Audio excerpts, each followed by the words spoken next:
जी नमस्कार साथियों, मैं जयंत आज फिर एक वीडियो के माध्यम से मैं आपके बीच उपस्थित हूँ। साथियों, मैं लगातार कई महीनों से नहीं बल्कि वर्षों से कहिए नियोजित शिक्षक के हित की लड़ाई को लड़ते आ रहा हूँ। वर्तमान में लगातार कई महीनों से मैं जो बिहार के शिक्षक नियोजित शिक्षक भारी मात्रा में गुमराह हो रहे थे किसी न किसी कारण से, उनको गुमराह होने से रोकने के लिए मैं निरंतर वीडियो के माध्यम से बिहार के तमाम शिक्षकों के बीच अपनी बात को रखने का काम कर रहा हूं। मैं आपसे आशा करता हूं कि आप जिस प्रकार से प्रत्येक वीडियो को अधिक से अधिक अपने साथियों तक भेज रहे हैं, मैं कोई यूट्यूबर नहीं हूं, मुझे कोई टीआरपी नहीं बढ़ाना है। मेरा बस उद्देश्य है, मैं जो संकल्पित हूं कि हम किसी भी हाल में नियोजित शिक्षक के अस्तित्व को डूबने नहीं देंगे, उसको बचा लेंगे। बस इसीलिए मैं निरंतर अपने प्रयास को जारी रखा हूँ। तो आप लोग अधिक से अधिक इस वीडियो को अपने ग्रुप में शेयर करेंगे, लोगों को भेजेंगे और अपने हौसला को बुलंद रखेंगे। मैं बिहार के तमाम नियोजित शिक्षक क्रांतिकारी साथी, लड़ने वाले साथी मैदान में टिकते हैं, वरना पीठ दिखाकर भागने वाले को इतिहास जो रहा है उसको अब छिपा नहीं है किसी से। आज बिहार में जो तमाम 1.5 लाख के लगभग ऊपर ही प्लस हो सकता है, माइनस नहीं हो सकता है, जो नियोजित शिक्षक साथी एकदम अपने वादा पर अटल हैं कि हम किसी भी हाल में नई नौकरी को ज्वाइन नहीं करेंगे। मैं तमाम क्रांतिकारी साथियों को फिर से बार बार क्रांतिकारी अभिनंदन करता हूं। साथियों, लगातार इस प्रकार के फोन आता है साथियों का, 500, 3400 प्रखंड 3800 जिलों से लगातार बातें आ रही है। कल 26 जनवरी था, चूंकि गणतंत्र दिवस था। गणतंत्र दिवस से इधर लगातार मैंने गणतंत्र दिवस की संध्या से लगातार कुछ ऐसी बातें आने लगी कई जगहों से, जिसे मैं सोशल मीडिया में रखने के लिए मजबूर हूं और मैं रख रहा हूं। कई साथियों का कई जिलों से फोन आया कि भैया, जिसको हमने अपने चंदा दे करके, जिसके क्यूआर कोड पे हमने इतना पैसा भेजा, तो हम फलाने जिला से इतना पैसा भेजा, और वह जैसे ही सत्ता में आया हमारी बात को बदल दिया। तो देखिए, यह दोष है सत्ता में जाने के बाद। सत्ता के सुख जब मिल गई, शिक्षकों की पेंशन की लड़ाई को लड़ते लड़ते खुद पेंशन लेकर के किनारे हो गए, शिक्षकों से चंदा लेकर के चुनाव के मैदान में आकर के, और आज खुद अब शिक्षक को मसावरा दे रहे हैं कि न ऐसे करना चाहिए।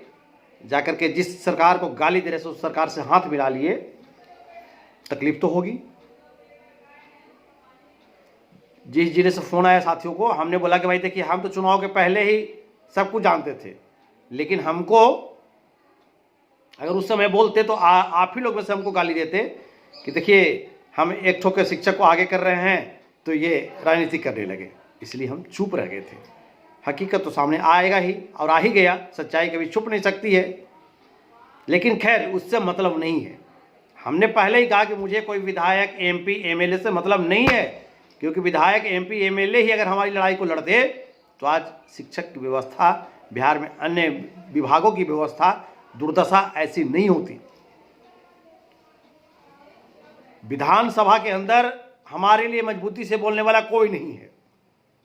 जब शिक्षक का वोट चाहिए तो शिक्षक अपना कलेजा काट के दे देता है, चंदा से लेकर के सब कुछ। और जैसे ही सत्ता का सुख मिला, जैसे ही खुद पेंशनधारी बन गए, आजीवन राग बदल जाता है। इसलिए तमाम शिक्षक साथी जहाँ जहाँ सब हमको फ़ोन किए, जिस जिला से, मैं सभी बात को संज्ञान में लेते हुए आपकी बात को मैंने आज इसमें सोशल मीडिया के माध्यम से रखने का काम किया। आप लोग निश्चिंत रहिए। यह जो भाग्य है, जो किस्मत है, किसी के भरोसे लेकर आदमी पैदा नहीं होता है। हम अपने भाग्य और किस्मत खुद लेकर के पैदा होते हैं, और मैं अपनी भाग्य की लड़ाई खुद लड़ने के लिए तय किया हूँ और लड़ूंगा। और हम जितने नियोजित शिक्षक साथी एक पंक्ति में जुड़े हुए हैं, हम सभी का भाग्य और किस्मत एक ही रेखा पर तय है, और उस रेखा पर, उस मुकाम पे हम लोग पहुंचने का निर्णय लिया है और ले करके रहेंगे। तरह तरह की जो बातें आते रहती है, हम प्रत्येक वीडियो में बोलते हैं कि भैया अभी भी लोग गुमराह कर रहा है, विशिष्ट शिक्षक वाले अभी भी गुमराह कर रहे हैं कि भर दीजिए तो नौकरी चल जाएगा, ये हो जाएगा।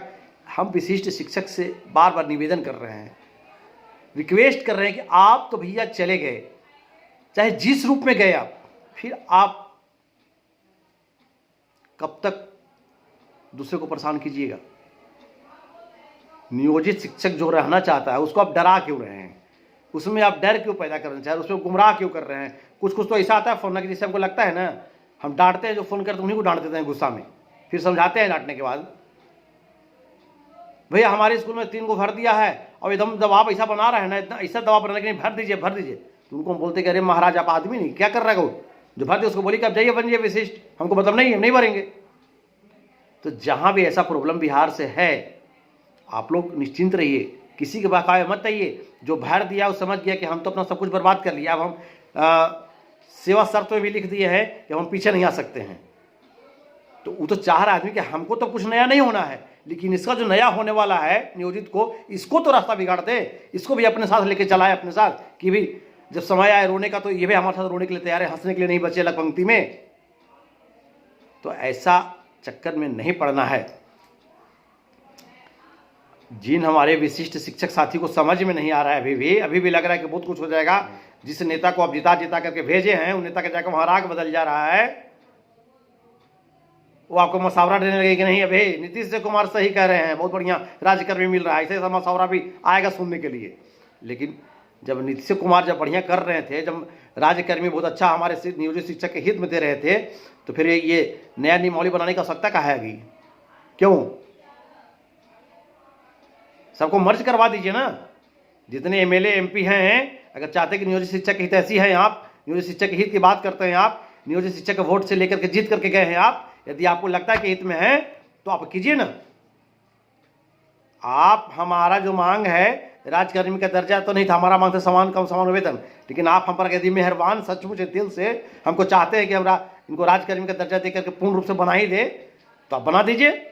एक पत्र निकाल के विधानसभा में ताली लगा के कैबिनेट में पास करवा दीजिए, हम लोग राज्यकर्मी का दर्जा बन जाए, सहायक शिक्षक नाम मिल जाए, वेतन जितना मिल रहा है 1 लाख 1.5 लाख हमको वेतन मिलना शुरू हो जाए। लेकिन यहां मन में पाप है, जो गद्दी पे बैठे उनको ही पाप है, जो गद्दी के अगल बगल खड़े उनको भी, उनके मन में भी पाप है। तो बिहार अफसोस तो तब होती है कि जो राष्ट्र का निर्माण करने वाला राष्ट्र निर्माता, जो देश और राज्य के भविष्य तय करने वाला शिक्षक, जो ब्लैक वेव पर जाकर के बिहार के हजारों नौनिहाल, लाखों नौनिहाल का सपने साकार करने के लिए उनके माँ बाप उनके पास भेजते हैं, भेज रहे हैं, गुरुजन के पास भेज रहे हैं, शिक्षक के पास भेज रहे हैं, और वो शिक्षक जो खुद अपना राह भविष्य नहीं तय कर सका, यह तो बिहार का दुर्भाग्य है। यह बिहार का दुर्भाग्य है। इसलिए साथी, हम अपने भविष्य को तय करने के लिए 20 साल का, 23 साल का, 15 साल का, 10 साल का जो नौकरी हम करते आ रहे हैं, कोई 3 का बहाल है, कोई 5 का बहाल है, कोई 8 का, कोई 10 का, कोई 13, कोई 14 का, कोई 18 का, कोई 20 का, कोई जो भी बहाल है, हम अपनी पुरानी नौकरी को नहीं छोड़ेंगे। यदि सरकार चाहती है तो हमको सहायक शिक्षक का नाम दे। आज ये दोरंगी नीति, एक शिक्षक का वेतन हो गया 1 लाख 1.5 लाख, एक शिक्षक का 40-50 हज़ार, एक शिक्षक का नया बहाल कर रहे हैं उसको 25,000 फिक्स कर दे रहे हैं। सभी शिक्षक का वेतन एक समान होना चाहिए। अगर जितना हाईएस्ट वेतन है 1 लाख रुपए अगर हाईएस्ट है या 1.5 लाख हाईएस्ट है, तो सबका 1.5 लाख वेतन होना चाहिए, तब जाके ये राजकर्मी होगा। फिर नया राजकर्मी क्यों? इसलिए शिक्षक साथी समय रहते सभी चेत, अभी समय है। बहुत सारे साथी एक सक्षमता 2 हो, मैं काउंसलिंग करा लिए, नहीं जा रहे हैं, बहुत सारे साथी इग्नोर कर दिए। सक्षमता 2, 3 सबको छोड़िए, कोई से मतलब नहीं है। क्यों नौकरी छोड़, जो चले गए उनको तो लौटने का कोई रास्ता नहीं भाई। अब तो आप कोर्ट भी नहीं जा सकते, जो चले गए वो लौट नहीं सकते हैं। आपको समझ में आएगा अभी क्या होने वाला है, अभी भी समझ में आ रहा होगा, लेकिन तब है कि जब गलती लोग कर लेते हैं ना, तो समाज में हंसने के डर से खुद नहीं बोल पाते हैं। वैसे ही लोग नियोजित शिक्षक को गुमराह करने में अपना हर ताकत को लगाए हुए हैं कि किसी तरह से नियोजित को तोड़ करके अपने पास ले आए। तो देखिए अभी प्राण नंबर डला रहे हैं, हंसी आ रही है, हंसी, लेकिन वह हंसी जो है चेहरे के ओठों का मुस्कान है, वो अंदर से रुलाई आ रहा है। जब जा रहे हैं कार्यालय में तो देख रहे हैं कि हमारे साथी इस बुढ़ापे में पंक्ति में खड़े हैं, प्राण डलवाने के लिए, प्राण नंबर के लिए खड़े हैं। इस बुढ़ापे के शरीर में नहीं जब प्राण ले रहे हैं, किसका किसका प्राण लेकर के आप प्राण लेने के लिए खड़े हैं, ये सोच रहे हैं आप अपने बाल बच्चों का प्राण ले लिए, आप आने वाली पीढ़ी का प्राण ले लिए, आप शिक्षक समाज का प्राण ले लिए, आप शिक्षक संगठन का प्राण ले लिए, और बुढ़ापे के शरीर में आप नई प्राण रिचार्ज करवा रहे हैं, डाल रहे हैं। उस समय आपका जो योगदान तिथि है कि आपने योगदान कब किया, तो क्या डालिएगा, डालिए ना कि हम 2006 के बहाली हैं, डालिए कि हम 8 के बहाली हैं, डालिए कि हम 13 के बहाली हैं, डालिए कि हम 14 के बहाली हैं, डालिए कि हम 18 के बहाली हैं। तो फिर एक 25 क्यों डाल रहे हैं? कहाँ गया स्वर निरंतरता? अब पे प्रोटेक्शन क्या है ना, आ जाएगा समझ में। 5200 का पे स्केल पे हम लोग पहुंच गए थे ना। अगली श्रेणी हमारा 9300 का हमारा पड़ाव था ना। सब कुछ आप लोगों ने चकनाचूर करके अपने भविष्य को बर्बाद कर करके, और आज विशिष्ट में फूले नहीं समझ रहे हैं, कह रहे कि हम राजकर्मी हो गए, हम सीनियर हो गए, हम सीनियर हो गए। पहले तो आप अपने पढ़ा लिखा बेटे व भतीजवा से जूनियर हो गए। जो भी बीपीएससी आपका जो छात्र पढ़ा कर भेजे थे, आप पहले उससे जूनियर पर स्वीकार कीजिए ना, सीनियर होते रहिएगा। कब संभलेंगे, कब हम आपको समझ में आएगा, भगवान मालिक हैं। लेकिन जितने बिहार के नियोजित शिक्षक साथी जो अपने इरादे पे अटल है, आप किसी के बात पे गुमराह नहीं हो। लगातार जो हमको फोन आ रहा है कि भैया ऐसे करा, ऐसे करा, ऐसे करा, ऐसे कर रहा है, आप प्लीज प्लीज प्लीज आप गुमराह नहीं हो। यदि आप गुमराह होते हैं तो अपने भविष्य को बर्बाद करते हैं, और कोई मतलब नहीं है। मैं कोई राजनीतिक पार्टी का नेता नहीं हूं, मुझे कोई चुनाव नहीं लड़ना है। मैं आजीवन शिक्षक की सेवा करना चाहता हूं। मेरा बस उद्देश्य है शिक्षक हितार्थ का काम करना। मैं वर्ष 2003 से शिक्षकों की लड़ाई लड़ रहा हूं ईमानदारी से। एक संगठन के बैनर तले, एक बैनर तले रह करके मैं लड़ते आ रहा हूं। मुझे कोई राजनीतिक पार्टी का मैं नेता नहीं हूं कि मैं आपके सामने आकर के बनावटी बातें, आपके सामने कुछ, पीछे कुछ, बाद में कुछ, ऐसा कोई परिवर्तन हमारे अंदर होने वाला नहीं है। मैं आप सभी से बस एक ही बात कहना चाहूँगा कि आप लोग बिल्कुल आश्वस्त रहें। नियमावली 2020 के तहत जो भी हम लोग को मिलना है, प्रोन्नति का पत्र हर जगह निकलेगा। आपको हम हर वीडियो में बोले हैं, निकल रहा है, प्रोन्नति होगा। इसके बाद ग्रेजुएटी का लाभ भी मिलेगा। इसके बाद आपको जो ये ईपीएफ कटौती जो है, यह योगदान तिथि से कटेगा।